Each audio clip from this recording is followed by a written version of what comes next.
একজন বললেন, প্রথম জন ইউসুফ আমারটা আগে বলেন। আমি আজকে দেখেছি আহাদুহুমা ইন্নী আরানি আযিরু খামরা, আমি দেখতেছিলাম আমি আঙ্গুর ফল চিবায়া চিবায়া ওইটা থেকে মদ তৈরি করতেছি, শরাব তৈরি করতেছিলাম।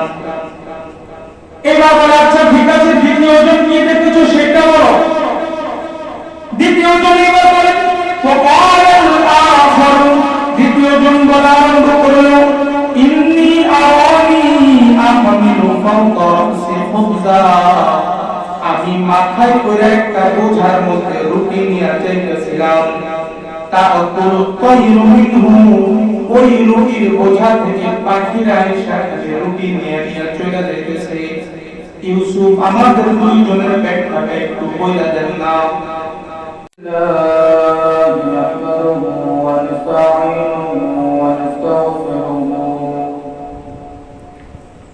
ونؤمن به ونتوكل عليه ونعوذ بالله من شرور أنفسنا ومن سيئات أعمالنا من يهده الله فلا مضل له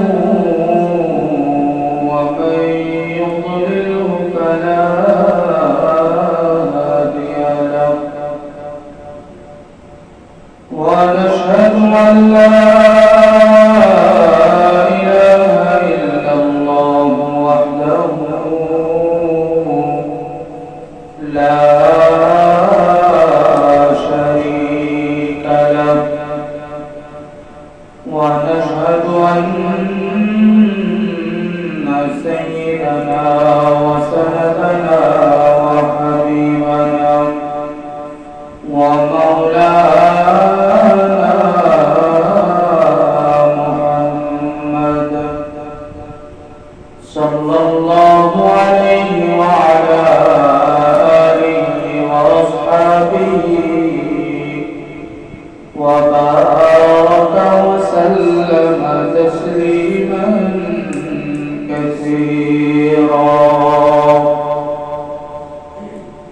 أما بعد فقد قال الله تبارك وتعالى في كلامه المجيد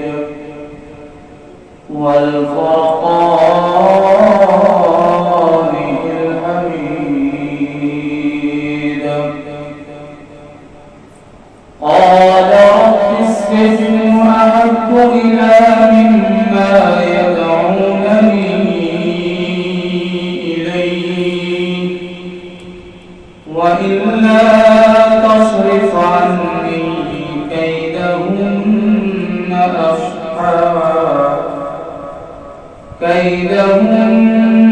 أصب إليهن وأكن من الجاهلين.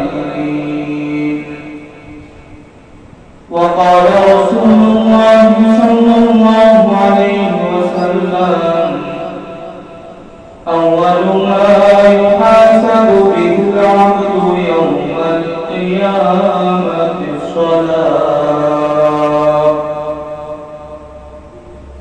أو كما قال عليه الصلاة والسلام. سبحانك لا علم لنا إلا ما علمتنا إنك أنت العليم الحكيم. সফর মাসের তৃতীয় জুমার নামাজ আদায় করার জন্য মসজিদের মধ্যে সমবেত হওয়ার তৌফিক দান করেছেন।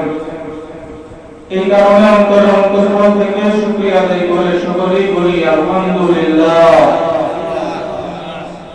কোরআনুল কারীমের 12 নম্বর সূরা সূরা ইউসুফের ধারাবাহিক তাফসীরের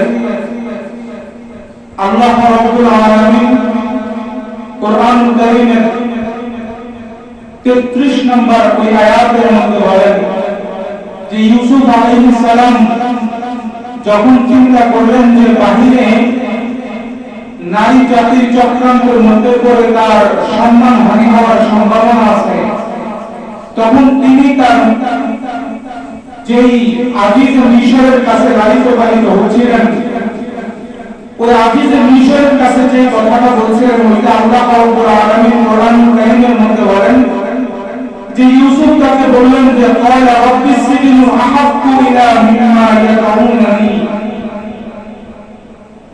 ইউসুফ আলাইহিস সালাম তার যে মনিব ওইখানে বসবাসরত যারা আয়ত্তে ছিলেন তাকে বলতেছেন যে শোনেন, আমি এই নারী জাতির চক্রান্ত চাইতে মনে করি যে আমার জন্য ভালো জেলখানার মধ্যে থাকা। জেলখানার মধ্যে যদি আমি থাকি তাহলে আমি অন্তত এই গুনাহের কাজে যে আমন্ত্রণ পাই এটা তো পাবো না। আজিজ মিশর চিন্তা করলেন যে আমিও আমার সম্মান বাঁচানোর জন্য তাকে জেলখানার মধ্যে প্রেরণ করাটা আমার জন্যও ভালো, ইউসুফ যেহেতু বলতেছে তার জন্য ভালো, তাহলে আমাদের দুইজনের ভালোর জন্যই ইউসুফকে জেলখানার মধ্যে প্রেরণ করা এটাই শ্রেয়। এ কারণে আজিজ মিশর তাকে ওই জেলখানার মধ্যে প্রেরণ করলেন, যেখানে আশপাশে একদম জনমানবহীন এলাকা, কোনো মানুষ নাই, জেলখানাটাও আবার মাটির নিচে, ওইখানে ইউসুফ আলাইহিস সালামকে প্রেরণ করলেন। ইউসুফ আলাইহিস সালাম জেলখানার মধ্যে যখন প্রবেশ করলেন, জেলখানার মধ্যে যাওয়ার পরে জেলখানার প্রাণ যেন ফিরে পায়। প্রত্যেকটা অপরাধী যারা অপরাধ করে জেলখানার মধ্যে যায়, ইউসুফ আলাইহিস সালামের কাছাকাছি যখন হয়ে যায়, প্রত্যেকটা অপরাধী তাদের অপরাধ থেকে কিভাবে মুক্তি পেতে পারে ইউসুফ আলাইহিস সালামের সাথে পরামর্শ করে। ইউসুফ আলাইহিস সালাম প্রত্যেককে ঈমানের সাধন করার জন্য ঈমানের দাওয়াত দিতে থাকে, এক খোদার দাওয়াত দিতে থাকে। ওই এলাকার মধ্যে যত মানুষ ছিল, ওই জেলখানার মধ্যে যত মানুষ আছে, একদিন করতে করতে ইউসুফ আলাইহিস সালামের মহব্বতের মধ্যে পড়ে যায়। একদিন ইউসুফ আলাইহিস সালাম ঘুমের মধ্যে ছিলেন, ঘুম থেকে গিয়ে দুইজন ব্যক্তি তাকে ডাক দিয়ে ঘুম থেকে তুললেন। ইউসুফ আলাইহিস সালামকে ঘুম থেকে ডাক দিয়ে যখন ইউসুফকে ডাক দিয়ে তুললেন, ইউসুফ আলাইহিস সালাম বসার পরে দুইজন ব্যক্তি ডাক দিয়ে বললেন, ও ইউসুফ, আমরা আজকে রাতে ঘুমানোর সময় দুইজনে মিলে দুইটা স্বপ্ন দেখেছি। দুইজনে দুইটা স্বপ্ন যে দেখলাম, আমাদের দুইজনের দুইটা স্বপ্ন আপনি ব্যাখ্যা করে দেন না। ইউসুফ আলাইহিস সালাম তাদেরকে সাবধান করে বললেন, তোমরা দুইজনে যে স্বপ্ন দেখেছো, ওই স্বপ্ন যদি আমি ব্যাখ্যা করে তোমাদেরকে জানাই দেই, এইবার ওই স্বপ্ন আমি যেটা ব্যাখ্যা করব অবশ্যই কিন্তু এটা পড়ে যাবে, ঘটে যাবে।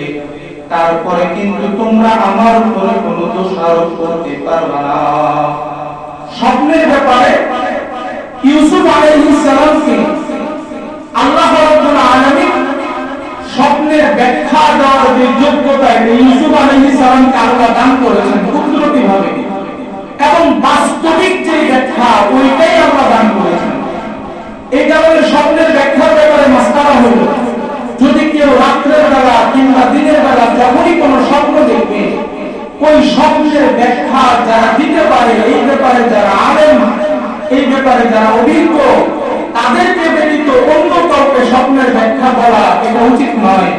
কারণ এই ব্যাপারে যারা জ্ঞানী তারা বলেন, স্বপ্নের ব্যাখ্যা যখন কেউ বর্ণনা করে, এটা যদি ভুল বর্ণনা করে তাহলে ভুলটাই তার উপরে আবর্তিত হয়ে যাবে। এই কারণে স্বপ্ন দেখার পরে যাকে ইচ্ছা তাকে স্বপ্ন বলা এবং ব্যাখ্যা দেওয়া এটা অনুচিত।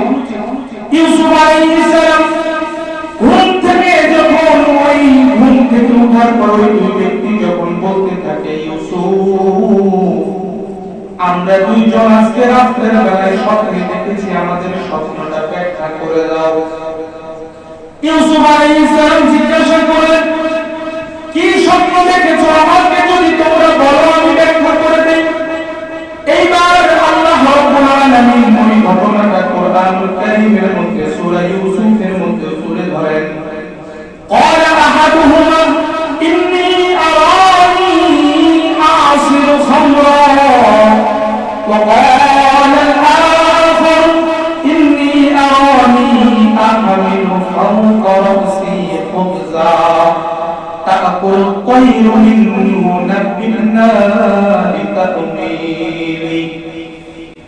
একজন বললেন, প্রথম জন ইউসুফ আমারটা আগে বলেন। আমি আজকে দেখেছি আহাদুহুমা ইন্নী আরানি আ'সিরু খামরা, আমি দেখতেছিলাম আমি আঙ্গুর ফল চিবায়া চিবায়া ওইটা থেকে মদ তৈরি করতেছি, শরাব তৈরি করতেছিলাম। এবার বলে, আচ্ছা ঠিক আছে, দ্বিতীয় জন কি দেখেছো সেটা বলো। দ্বিতীয় জন এবার বলে, দ্বিতীয় জন বলা আরম্ভ করলো, ইন্নী আরানি আহমিলু ফাওকা রাসি খুবজা, আমি মাথায় করে একটা বোঝার মধ্যে রুটি নিয়ে যাইতেছিলাম। তাআকুলু তায়রু মিনহু, ওই রুটির বোঝা থেকে পাখিরা এসে রুটি নিয়ে চলে যাইতেছে। ইউসুফ, আমাদের দুইজনের ব্যাখ্যাটা একটু বইলা দেন না।